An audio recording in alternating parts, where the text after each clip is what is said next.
and welcome or welcome back to my channel. My name is Nyambura and this is 100 on Books. Man, it's been so long. I think I've even forgotten how to sit in front of a camera. But we move. So in an effort to try and catch up, I'm going to go over the April books which I've not spoken about yet. I'll say a little something about each of them. I might not remember everything, but yeah, I'll try to say a little something, then do the same thing for May, do a similar thing for June, do something for the weeks of July I haven't done yet, then start doing a weekly roundup because this is overwhelming. Anyway, if you see me looking down, it's because I'm looking at my story graph. I'll post a link. I always post a link downstairs to my story graph so we can connect there, or on Goodreads if that's what you'd prefer. So the last video I posted was of my review of Rest is Resistance, a manifesto by Tricia Harsey. So I'm going to pick up where I continued after that point. And the next book I finished was Nivitas Place by Akshita Nanda. I picked this book up because the cover looked cute, okay? I think I even showed it in a Maktaba Manenos and it disappointed.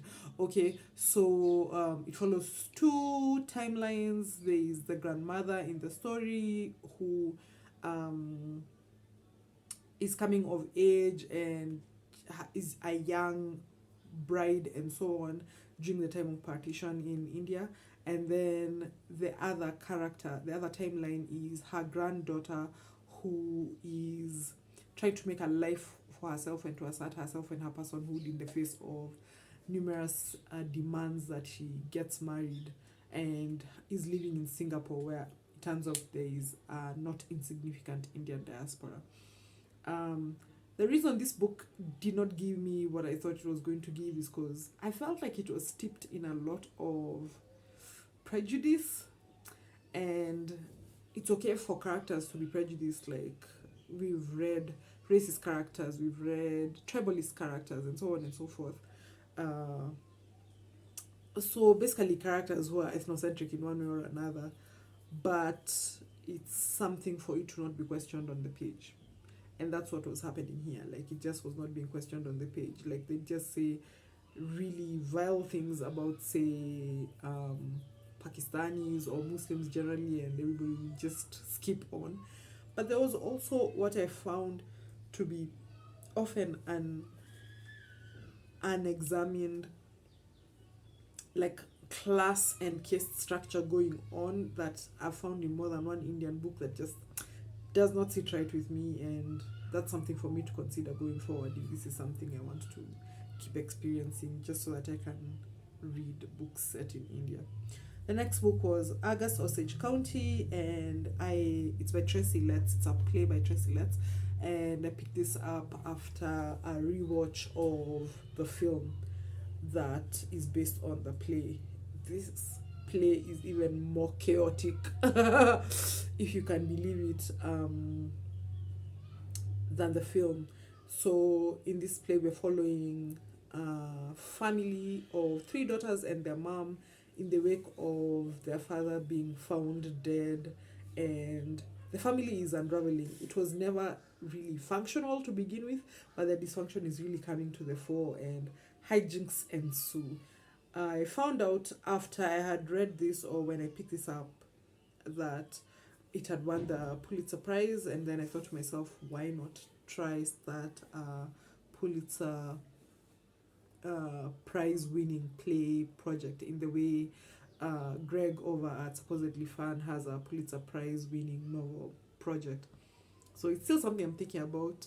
I need to organize myself somehow because my loans are so many, they're so overwhelming. But when I get things, under control, hopefully in this quarter or in Q4, then that's something I can start. It's a long-term project, so it's not anything I'm too stressed about, but I'm excited to try it out. And as I said, I love chaos, and this novel right here, that play right there, it has chaos.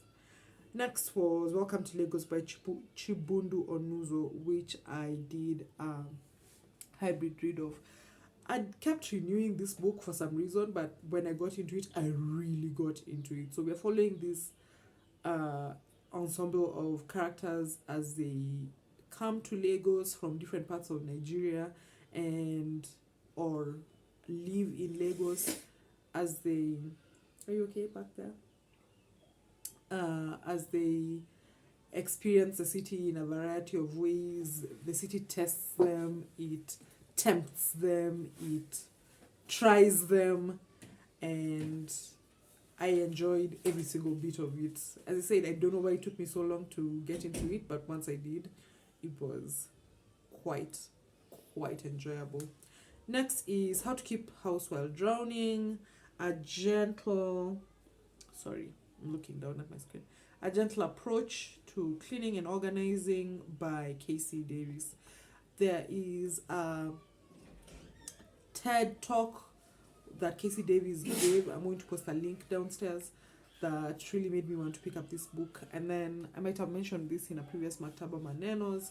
Sorry, I'm shooting a lot. I just my body has been in a lot of pain lately. So it's always like trying to find that good position to sit in, trying to get that good position to be still in. Anyway, back to the book. Yeah, and so I picked it up because in January, at the beginning of the year, while I was by the pool, sorry, there is a child crying in the background, but yeah, so in the beginning of the year, I had picked it up while I was, lying by the pool, reading books and so on. But I wasn't in the headspace for it. I picked it up at the beginning of the year, and wasn't really in that zone. But listening to it, the author narrates it, is quite the experience, and it just helped me. It reminded me to, as the title says, be gentle. When it comes to household chores and things like those, that they can be overwhelming sometimes, but I think she gives a set of really useful tips and tricks regarding how to go about dealing with chores. Next was Unexpected Stories by Octavia E. Butler, which is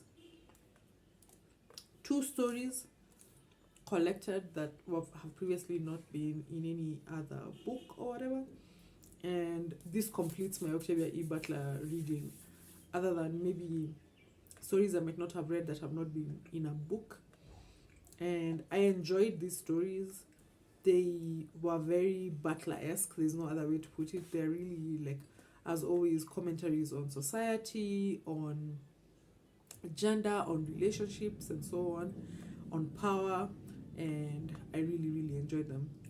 I might just do a reread of all of her work. In 2021, I read her work with this guy I know, whose name is Alvin Kathembe. Actually, he's a writer and a poet, and I'm going to put a link to some of his work down below. And so we just very randomly connected on Twitter and started reading the stories together. The story of how he did not finish those stories is his to tell, but all I can say is it was just really good to, while we did read the stories with somebody else, and to have someone to talk about them with, and to think about what Butler's work does in the world and in terms of imagination and so on. Next was Indigo by Beverly Jenkins. I also did a hybrid read of this.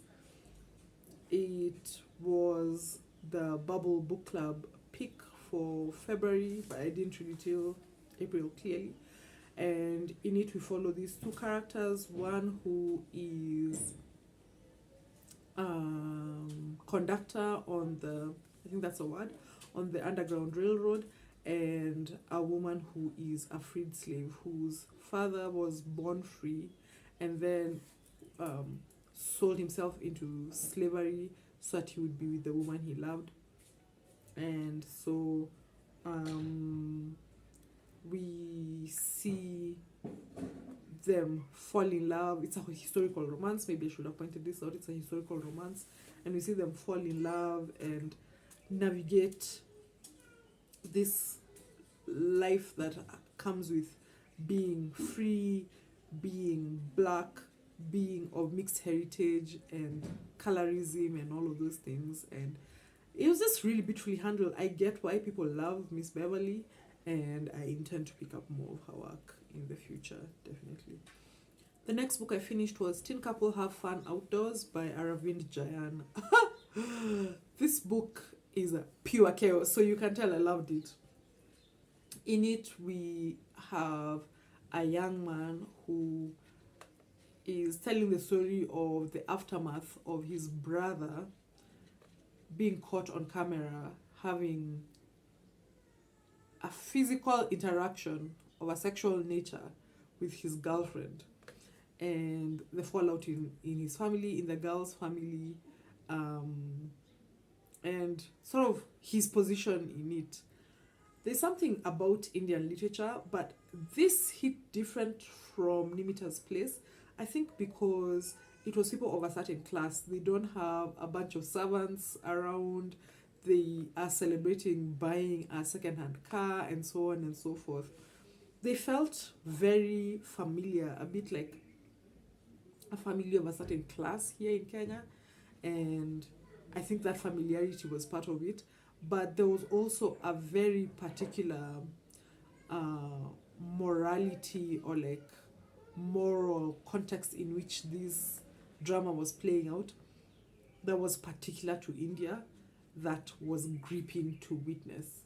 I greatly enjoyed it, and well, the resolution was like whoa.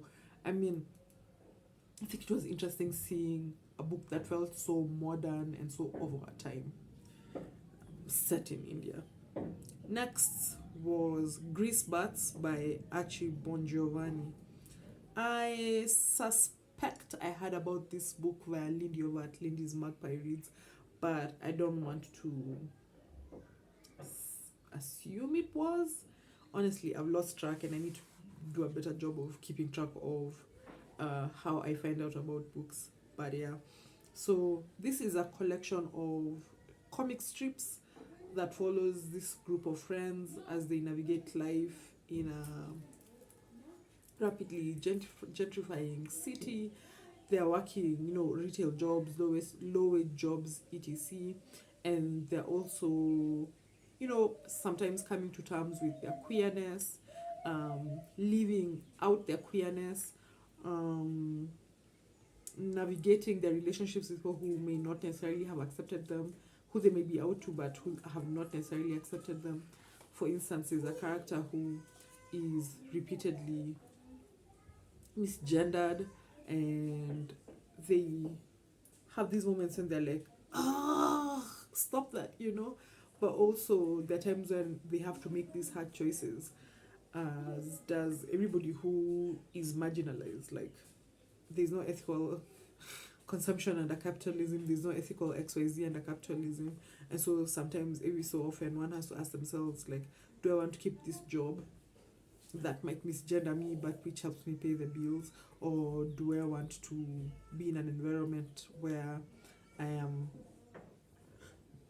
not misgendered but I can barely make ends meet, and so on. So I really enjoyed this, and I went to Autostraddle, where there are more of Bon Giovanni's comics, just to read them because their voice and the vibes are really good. Next was The People Who Report More Stress by Alejandro Varela.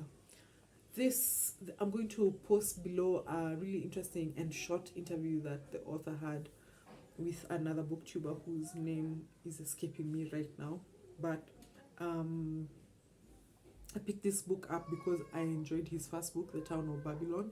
And this is a collection of kind of interlinked short stories about, as the title suggests, the people who report more stress. The characters are all generally gay men who are in relationships or have just come out of relationships or are navigating their relationships, who are trying to figure out what's what, as one does. And yeah, and who in a host of ways have risen from the social class in which they grew up, and so that forms part of the stress and tension they have in their lives, because um, there are certain ways of being that they cannot share with their families of origin, and they're trying to wrestle with that, to grapple with that.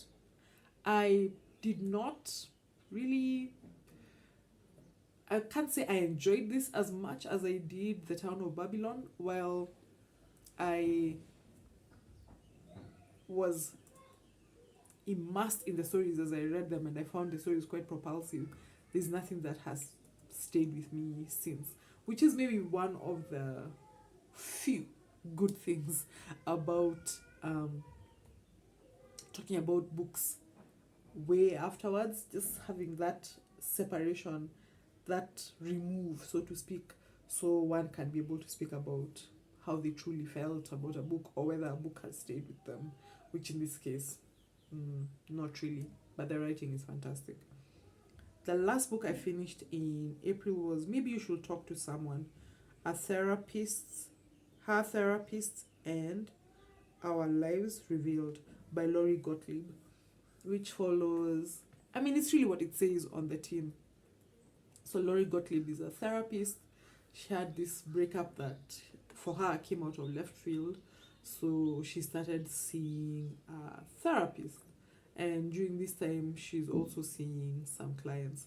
So she sort of walks us through some of those ideas that animate modern psychology.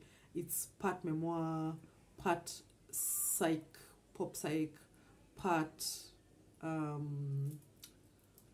ruminations on her life and the choices she had made and the things that had led to that moment and so on. It was interesting, again, not earth shattering or whatever, but not everything has to be. So that's it. That's the rest of the books I finished in April. The next time you see me, hopefully, I'll be talking about either the books I have currently borrowed or my May books. And I hope to talk to you soon. Please like, share, subscribe, and all the good things. And I'll talk to you soon. Bye.